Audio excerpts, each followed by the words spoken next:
Какви видове подмладяващи процедури предлагате във вашите центрове? В нашите студия се предлагат два типа лазерни процедури за подмладяване на кожата, без нарушаване целостта й. За целта се използват дългоимпулсен 1064 нанометра Nd:YAG лазер и късоимпулсен Q-модулиран Nd:YAG лазер.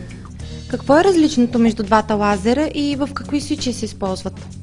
Подмладяването на кожата с помощта на неаблативни лазери, т.е. такива, които не нарушават целостта на кожата, се осъществява чрез коагулация на ненужните структури, първи от които са застойните капиляри.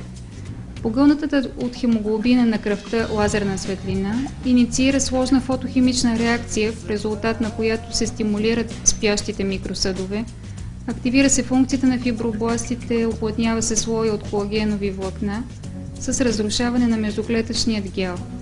Процесът на въздействие при дългоимпулсният Nd:YAG лазер е високо селектиран и добре контролиран и резултат от процедурите е както субективно, така и обективно подобряване на състоянието на кожата.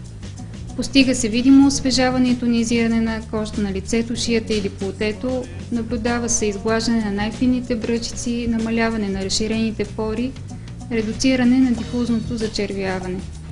Но процедурите с този лазер са ефективни само в най-ранните етапи на стареене на кожата, най-вече за профилактика и забавяне на процеса. При Q-модулираният лазер излъчените импулси са супер кратки, но същевременно притежават огромна пикова мощност.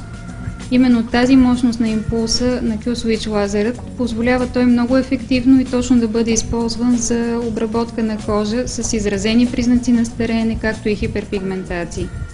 Има ли странични ефекти? При тези процедури няма странични ефекти. Процедурата с дългоимпулсният лазер е изключително приятна и релаксираща. Клиентът усеща приятно затопляне. С другият лазер усещането е от умерено парене, но не изискващо обезболяване. А след процедурата кожата е временно зачервена с леко изразен оток.